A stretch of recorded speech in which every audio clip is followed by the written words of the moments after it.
Hello नमस्कार दोस्तों, मैं आप सभी का स्वागत करता हूं जीरो एजुकेशन पॉइंट पर। आज हम लोग रीजनिंग के पार्ट नहीं देखेंगे। आज हम लोग जीके जीएस के पार्ट सॉल्व करेंगे। हमने पहले भी जीके जीएस कराया है, लेकिन उतना व्यवस्थित तरीके से नहीं कर पा रहा था क्योंकि कुछ काम पड़ा था। तो चलिए, अब हमने इसका पार्ट 1 नाम रखा है। अब डेली आप लोगों के लिए ऐसा ही चलता रहेगा। तो इसलिए देखिए, पार्ट 1 में किस प्रकार प्रश्न होगा। रात्रि में आकाश में कौन सा ग्रह लाल दिखाई पड़ता है? विद्युत बल्ब का फिलामेंट बना हुआ होता है। चलिए, इसी तरह लेके हम लोग आगे बढ़ेंगे। चलते हैं आज का पहला प्रश्न की ओर। जैसे आप लोग यहाँ देख रहे हैं, टोटल यानी टॉप 20 है, तो 20 प्रश्न होंगे इसमें। यह रहा पहला प्रश्न। क्या है? रात्रि में आकाश में कौन सा ग्रह लाल दिखाई पड़ता है? बुध, मंगल, बृहस्पति, शनि। तो रात्रि में आकाश में जो हम लोगों को लाल दिखाई देता है वो मंगल ग्रह है। ऑप्शन बी सही हो जाएगा। अगला क्वेश्चन क्या है? सरदार सरोवर बांध किस नदी पर स्थित है? देखिए यहाँ पर क्या लिखा है, सरदार सरोवर बांध किस नदी पर स्थित है, और ऑप्शन में नदी दिया ही नहीं है। तो चलिए हम लोग दोनों जान लेते हैं। इसका क्या होगा नदी का नाम? तो पहले राज्य देख लें, किस नदी नहीं, यहाँ पर राज्य लिखा जाए, किस राज्य में है। अच्छा हुआ कि दोनों हम लोग को पता चल जाएगा किस राज्य में है। तो सरदार सरोवर बांध गुजरात में है। ऑप्शन ए सही होगा। इस क्वेश्चन को ऐसे पढ़ेंगे, सरदार सरोवर बांध किस राज्य में स्थित है, तो ऑप्शन ए हो जाएगा गुजरात। किस नदी का बात करें तो हो जाएगा आपका नदी क्या हो जाएगा, नर्मदा। ठीक है, नर्मदा नदी पर है। चलिए हम लोगों ने क्या देखा, सरदार सरोवर बांध गुजरात राज्य में है, और किस नदी पर है उसका भी हम देख लेते हैं। ये अब सही हो गया। देखिए है ना, सरदार सरोवर बांध किस नदी पर है, स्थित है, तब आपका क्या होगा, गंगा, नर्मदा, जमुना, महानदी। तो इस क्वेश्चन का आंसर हो जाएगा क्या, नर्मदा।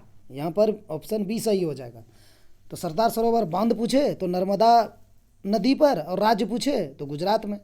दोनों क्वेश्चन पता चल गया। तीसरा क्वेश्चन क्या है हम लोगों के सामने? घना पक्षी अभयारण्य निम्नलिखित में किस राज्य में स्थित है? केरल, राजस्थान, असम, महाराष्ट्र। तो घना पक्षी अभयारण्य जो है वो राजस्थान राज्य में स्थित है। ऑप्शन बी सही होगा।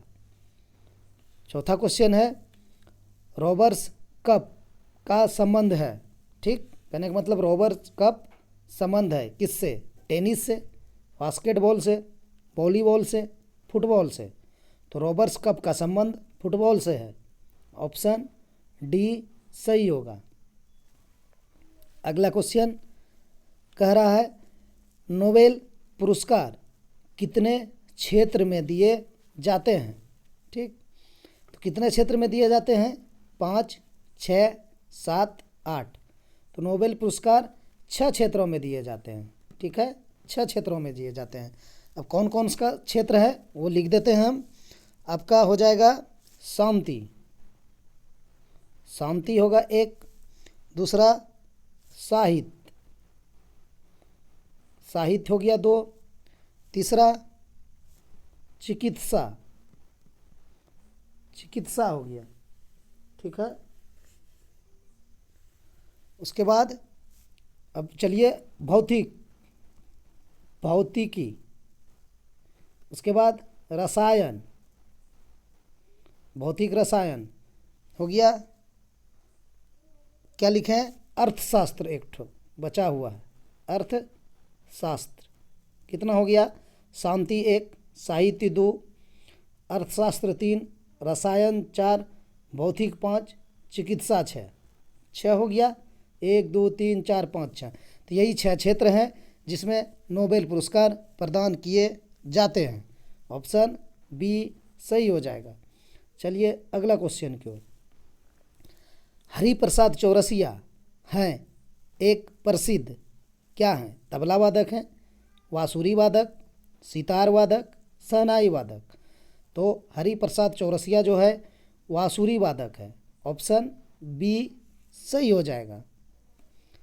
अगला क्वेश्चन 7 नंबर क्वेश्चन देखेंगे। 7वां क्वेश्चन है, जामा मस्जिद का निर्माण किसने कराया?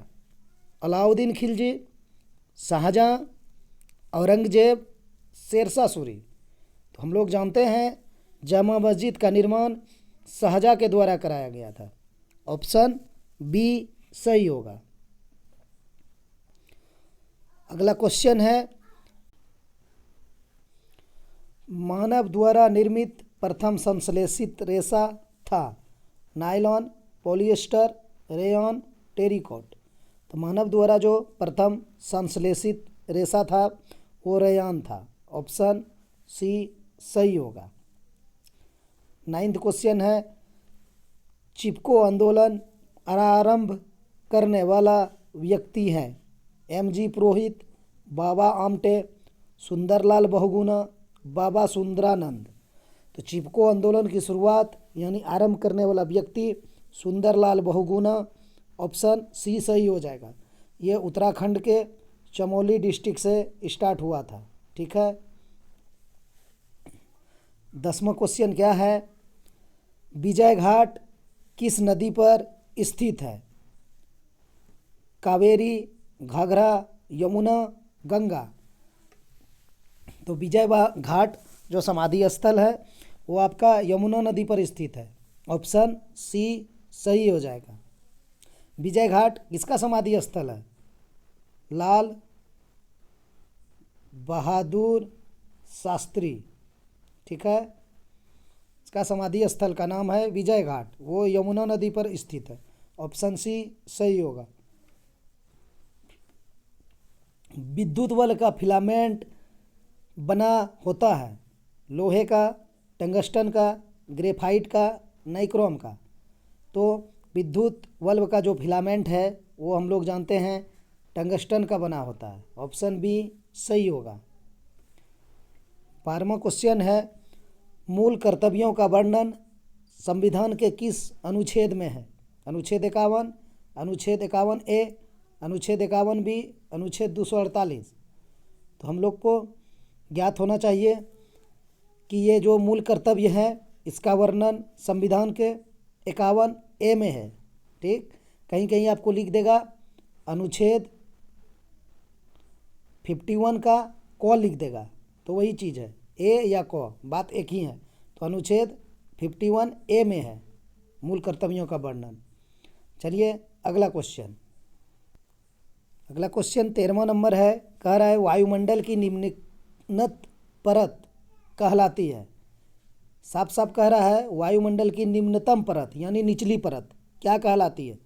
समताप मंडल, क्षोभ मंडल, आयन मंडल, इनमें से कोई नहीं। तो वायुमंडल की निम्नतम परत जो कहलाती है वो क्षोभ मंडल कहलाती है। ऑप्शन बी सही होगा। नोबेल पुरस्कार अल्फ्रेड नोबेल के नाम पर शुरू हुए जिन्होंने खोज की थी? हवाई जहाज की, टेलीफोन की, सेफ्टी लैम्प की, डायनामाइट की। तो नोबेल पुरस्कार जो अभी हम लोगों ने पढ़ा 6 क्षेत्रों में दिए जाते हैं, वही है नोबेल पुरस्कार अल्फ्रेड नोबेल के नाम पे है। शुरू हुआ था, उसने किस चीज़ की खोज की थी? हवाई जहाज की, टेलीफोन की, सेफ्टी लैम्प की, डायनामाइट की। तो डायनामाइट की खोज की थी। ऑप्शन डी सही होगा। चलते हैं 15वां क्वेश्चन की ओर। क्या कहा है? रासायनिक ऊर्जा का विद्युत ऊर्जा में परिवर्तन होता है किसके द्वारा? डायनेमो के द्वारा, इलेक्ट्रिक हीटर में, बैटरी में, परमाणुविक बम में। तो रासायनिक ऊर्जा जो है उसको विद्युत ऊर्जा में परिवर्तन होता है बैटरी के द्वारा। ठीक है, बैटरी जो होता है ना घरों में यूज होता है, उसमें रासायनिक ऊर्जा होता है, उसी से हम लोग क्या करते हैं विद्युत ऊर्जा में उसको कन्वर्ट करके लाइट जलाते हैं उससे। डायनेमो में तो आप लोग जानते हैं यांत्रिक ऊर्जा को विद्युत ऊर्जा में होता है। चलिए 16वां क्वेश्चन की ओर चलते हैं। इसका आंसर ऑप्शन सी होगा, रासायनिक ऊर्जा विद्युत ऊर्जा में बैटरी के द्वारा। 16वां क्वेश्चन है, एलिसा परीक्षण किसके लिए निर्देशित है? वो एड्स, टाइफाइड, पोलियो, कैंसर। तो एलिसा टेस्ट जो है वो एड्स के लिए किया जाता है। ऑप्शन ए सही हो जाएगा। 17वां नंबर क्या है? निम्नलिखित में से कौन सबसे बड़ा जीवित स्तनपायी है? जिराफ, सफ़ेद हाथी, गैंडा, नीली व्हेल। कहने का मतलब है सबसे बड़ा जीवित स्तनपायी जो है वो नीली व्हेल है। ऑप्शन डी सही हो जाएगा। 18वां क्वेश्चन क्या है? शिवाजी के साम्राज्य की राजधानी कहाँ थी? पुणे, रायगढ़, कारवाड़, पुरंदर। शिवाजी की साम्राज्य की जो राजधानी थी वो रायगढ़ थी। ऑप्शन बी सही हो जाएगा। 19वां नंबर क्वेश्चन है, अकबर द्वारा निर्मित बुलंद दरवाज़ा कहाँ की विजय स्मारक है? उड़ीसा, बंगाल, दिल्ली, गुजरात। तो अकबर के द्वारा जो निर्मित बुलंद दरवाज़ा है ना वो कहाँ है? फतेहपुर सीकरी में। फतेहपुर सीकरी, ठीक है। कहाँ की विजय स्मारक है? ये गुजरात विजय के उपलक्ष्य में अकबर द्वारा बनाया गया था। जब अकबर ने गुजरात पर विजय प्राप्त किया था उसी के उपलक्ष्य में ये बुलंद दरवाज़ा फतेहपुर सीकरी में बनवाया गया। तो इसका आंसर हो जाएगा, क्या कह रहा है क्वेश्चन, कहाँ की विजय का स्मारक है? तो गुजरात हो जाएगी। ऑप्शन डी सही हो जाएगा। 20वां और लास्ट प्रश्न है, निम्नलिखित में कौन सा यानी कौन भारत का नेपोलियन कहा जाता है? ये भी पूछ लेगा, निम्नलिखित में किसको भारत का नेपोलियन कहता है यानी कहा जाता है? समुद्रगुप्त, चंद्रगुप्त, अशोक, हर्षवर्धन। तो इसका आंसर हो जाएगा ऑप्शन ए समुद्रगुप्त। दोस्तों टॉप 20 में 20 ही प्रश्न है। वीडियो को आप लोग लाइक कीजिए और शेयर भी कर दीजिए। चैनल को सब्सक्राइब करके जुड़ जाइए और तैयारी मजबूती से आगे बढ़ाइए। वीडियो देखने के लिए धन्यवाद। मिलते हैं नेक्स्ट वीडियो में।